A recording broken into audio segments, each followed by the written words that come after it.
Bonjour, aujourd'hui nous allons changer de décor. Vous savez, je suis catalane, je suis née à Perpignan dans le vieux quartier Saint-Jacques, mais mon papa est un produit d'importation bretonne.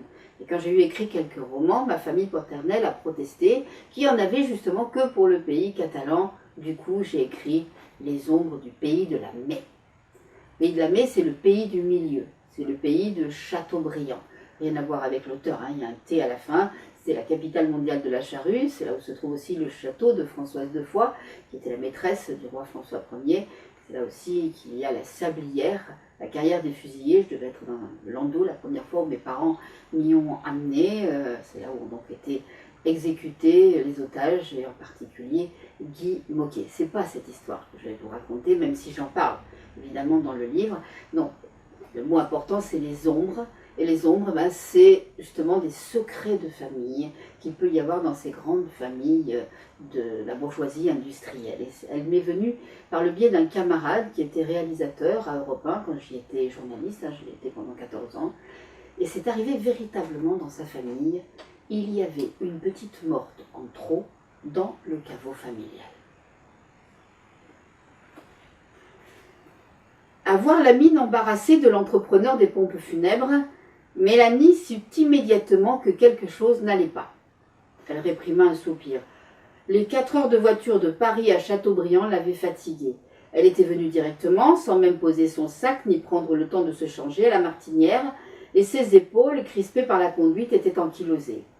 Cependant, le malheureux qui lui faisait face paraissait souffrir encore plus qu'elle. Son teint, naturellement pâle, avait pris une nuance terreuse, et une grosse veine violacée battait sur sa tempe. Philippe Besnard avait succédé à son père au début de l'été, et les funérailles de Jeanne-Marie Le Gallois étaient sans nul doute les premières obsèques d'importance dont il avait la charge. Mélanie eut soudain pitié de lui. Malgré la douceur de l'air de septembre, il avait enfilé un costume sombre et une chemise immaculée bien fermée jusqu'au dernier bouton, derrière la cravate sobrement rayée de bordeaux et de gris. Le col, trop rigide, lui entamait le cou, et elle pouvait voir la trace rouge qui lui marbrait la peau chaque fois qu'il passait un doigt dans l'encolure pour se donner un peu d'air. Elle l'imaginait plus volontiers habillé d'un polo et d'un pantalon de toile, mais pour l'occasion, il avait visiblement voulu revêtir l'uniforme correspondant à sa fonction, tenue qu'il estimait sans doute plus adéquate pour accueillir le rejeton d'une des plus grandes familles castelbriantaises, de celles qui avaient fait en leur temps l'histoire et la prospérité de la ville. Qu'est-ce qui pouvait bien ainsi le faire suer à grosses gouttes? La curiosité l'emporta sur la fatigue. Massant du bout des doigts sa nuque raide, Mélanie posa la question que son interlocuteur attendait et redoutait tout à la fois. Y aurait-il un problème, monsieur Besnard? À peine cette interrogation prononcée, elle eut conscience de son incongruité. Quel problème pouvait-il survenir lors de la préparation d'un enterrement? Le col qui se détériorerait plus vite que prévu? Une éraflure sur le bois du cercueil, ou un accroc dans le satin du capitonnage intérieur, une dalle fendue dans le caveau. À Paris, elle aurait pu imaginer que la chapelle avait été squattée et que les employés avaient découvert des restes peu convenables, vieilles couvertures, boîtes de conserve, voire préservatifs usagés, témoins de cette occupation clandestine. Mais ici, dans cette paisible sous-préfecture de la Loire-Atlantique, cela semblait tout bonnement impensable. Aucun Castelbriantais, fût-il SDF, n'aurait osé toucher au panthéon de la famille Le Gallois, et elle pouvait être assurée que le fossoyeur veillait jalousement à l'entretien du caveau. « Quel peut être ce problème, monsieur Besnard ?» répéta Mélanie. « J'ai du mal à imaginer. » L'entrepreneur des pompes funèbres déglutit avec effort, desserra son nœud de cravate comme s'il allait s'étouffer. Il hésitait à se lancer. « Monsieur Besnard ?» insista-t-elle.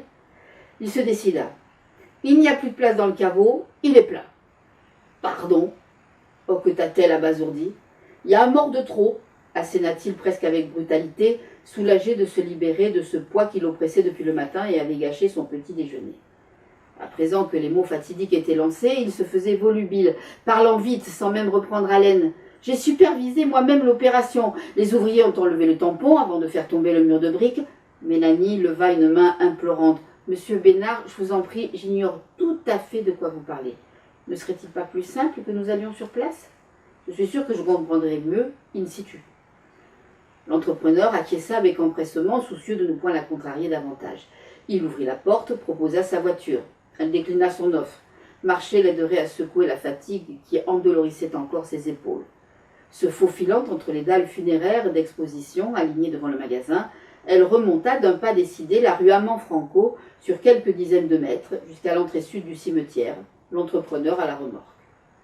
De l'autre côté de la rue, le champ de foire de Béret bourdonnait des préparatifs du rassemblement annuel qui voyait depuis le Moyen-Âge les plus beaux bovins de la région et d'ailleurs investir ses enclos. On dressait les tentes, on repeignait les barrières, on fixait des panneaux à grand renfort de coups de marteau et de sifflements aigus de perceuses. Face à cette fourmilière pleine de vie, le cimetière paraissait d'autant plus silencieux. Une enclave que l'on jugeait sinistre ou paisible, suivant que l'on était plus ou moins jeune, plus ou moins affairé.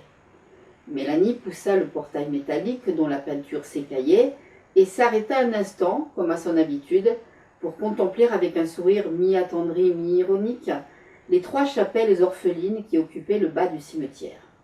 Elles se dressaient telles des phares en bordure d'une mer étale de pierres tombales plates, crevées par les récifs acérés des croix de granit gris. Certains entendaient dominer leurs concitoyens dans la mort comme dans la vie. Le caveau de la famille des tanneurs Lepec et celui élevé par un certain Gardet, en mémoire d'une petite Eugénie morte à 23 jours en 1884, se faisaient face, les ogives pseudo-gothiques et le tympan finement sculpté de l'un défiant la silhouette massive de mausolée napoléonien de l'autre. Celui des Le Gallois était un peu à l'écart, son prétentieux fronton néoclassique dominant les 2 chapelles voisines d'une bonne 50aine de centimètres, l'ancêtre y avait veillé. À présent, l'entrepreneur semblait monter sur ressort. Exhibant une grosse clé dont l'anneau était orné des initiales L et G entrelacées, il se précipita pour ouvrir la grille ouvragée fermant le caveau et disparut à l'intérieur tel un vieux vampire fuyant la clarté du jour. Elle le suivit. Les ouvriers avaient abandonné leurs outils sur le sol dallé et elle dut enjamber marteaux et burins. Une odeur douceâtre de pourriture et de poussière poissait l'air confiné de la chapelle, accentuant l'impression de pathétique abandon qui lui serrait la gorge. À hauteur d'yeux, un des emplacements était en partie ouvert. Prolixe, Philippe Bénard expliquait déjà en montrant une dalle de marbre lisse dressée contre le mur. « Vous voyez, mes hommes ont décellé le tampon sur mes indications. Mon père avait pieusement conservé le plan du caveau. De toute façon, on ne pouvait pas se tromper, c'était le seul emplacement qui ne portait pas d'inscription. » Mélanie hocha la tête tout en jetant machinalement un coup d'œil aux autres dalles, comme pour vérifier que celle-là, au moins, était bien identifiée. L'ancêtre et l'arrière-grand-mère Rose, le grand-oncle Yves, que son épouse Jeanne-Marie devait rejoindre le lendemain, l'abbé et la pauvre Thérèse, et enfin ses propres grands-parents, il n'en manquait pas un à l'appel. Elle reporta son attention sur l'entrepreneur qui s'était lancé dans une grande démonstration. C'est lorsque nous avons voulu faire tomber le petit mur de briques dressé derrière la plaque de marbre que nous avons aperçu le cercueil. Mélanie remarqua alors qu'effectivement, quelques briques manquaient dans un des coins. Elle s'amança, mais il la retint. Sans torche, vous ne pourrez rien voir. Et puis le spectacle n'est guère ragoûtant pour un profane. Le corps est là depuis près de 80 ans et le temps a fait son œuvre. L'entrepreneur avait prononcé œuvre en baissant la voix avec une moue contrite comme pour s'excuser de l'image que le mot allait susciter dans l'esprit sensible de son interlocutrice. S'il savait les horreurs qu'elle avait vues en Arménie après un tremblement de terre, ou dans les villages du Liban réduits à l'état de ruine par des combats incessants. Elle n'insista cependant pas.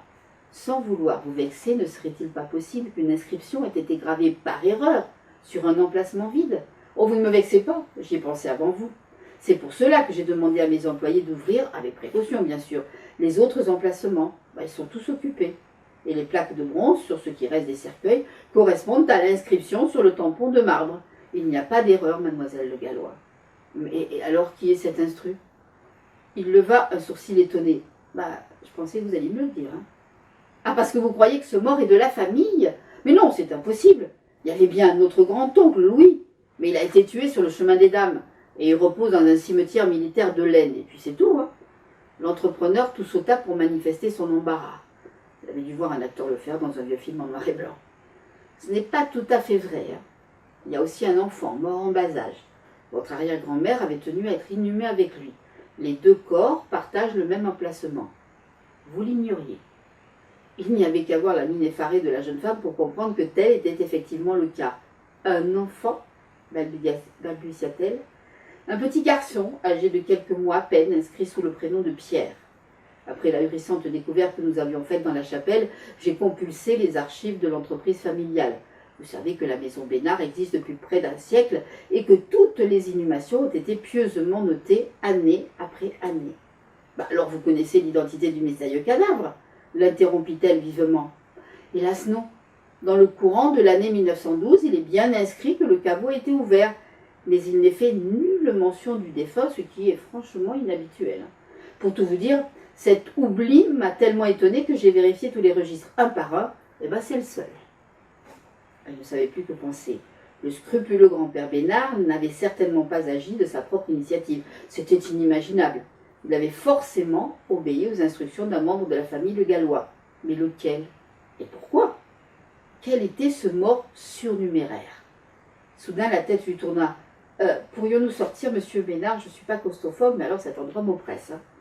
Sans attendre sa réponse, elle réenjamba les outils abandonnés et repassa à la grille. Elle parut soulagée de se retrouver à l'air libre. Philippe Bénard se maudit intérieurement. Habitué à cette ambiance depuis son enfance, il en oubliait qu'elle pouvait mettre mal à l'aise ceux qui ne passaient pas leur vie dans les cimetières. Elle était vraiment très pâle. Il alla mouiller son mouchoir à la pompe la plus proche et le lui tendit.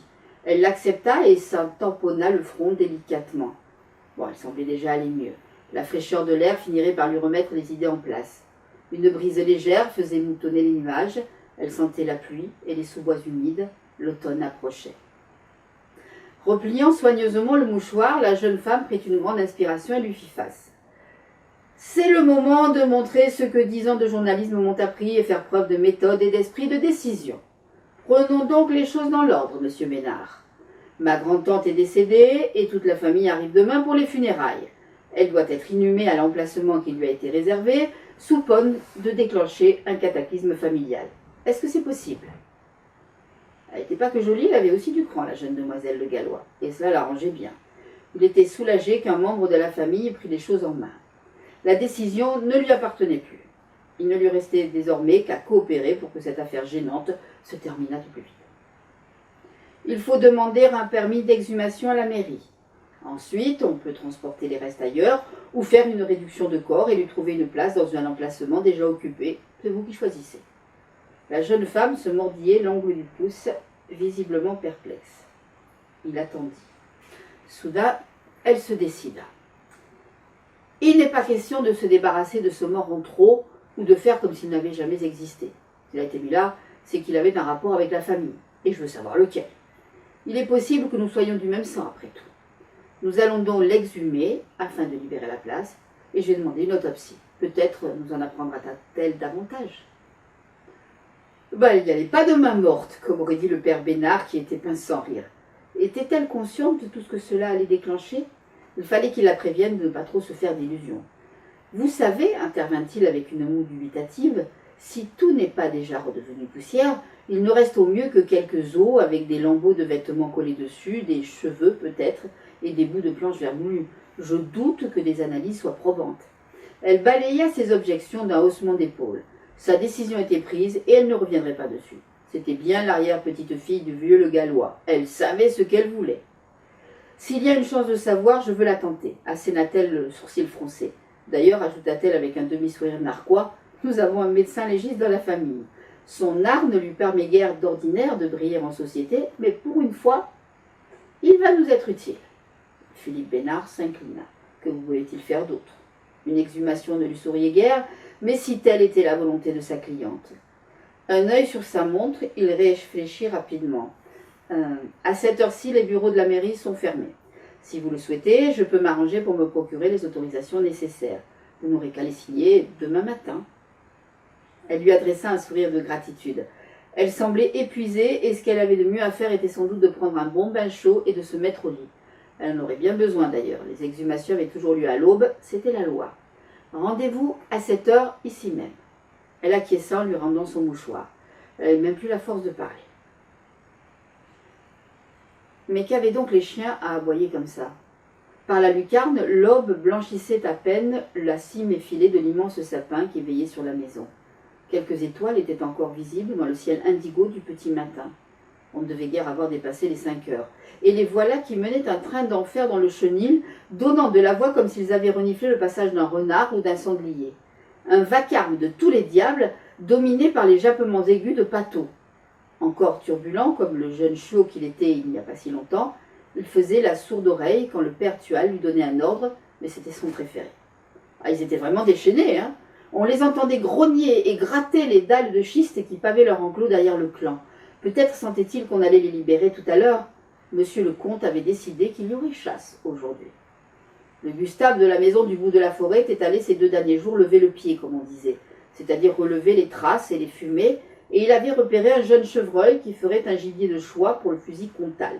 « Pélagre d'un de chien !» La voix rogue et brève, habituée au commandement du père Tual, claqua comme un coup de fouet dans l'air frileux, encore plein d'ombre. Debout sur le seuil, déjà tout habillé, il devait finir de lamper l'assiette de soupe épaisse qui lui servait de déjeuner le matin. Les aboiements baissèrent d'un ton, remplacés par des gémissements sourds et impatients. Un bruit de pas, le martèlement des lourds brodequins de cuir sur la terre battue de la cour, le père Tual, sa soupe finie, allait libérer la meute. Qui est ce garde-chasse mystérieux? Je vous le dirai demain.